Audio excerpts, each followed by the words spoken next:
The White House may have been handed some legal victories by the U.S. Supreme Court in recent days, but a U.S. district judge went against the White House on Tuesday, ruling with the Associated Press in the press access row that it has with the White House. The row is over the Associated Press's style guide, which still referred to the Gulf of Mexico as the Gulf of America, as Donald Trump had ordered in one of his executive orders. Well, the preliminary injunction issued by a Trump appointee judge, Trevor McFadden, says in a 41-page ruling that the government offers no other plausible explanation of its treatment of the AP.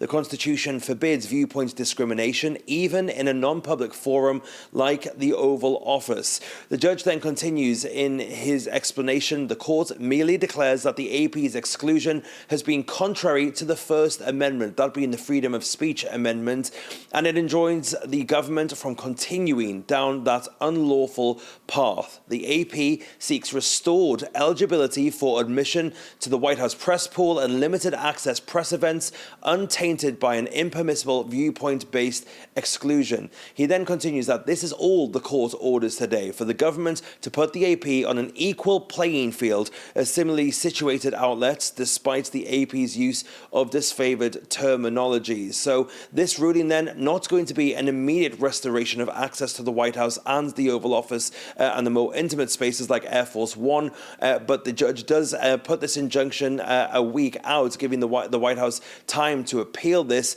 and if that appeal is unsuccessful, then in a week's time the Associated Press's access to the White House will be restored.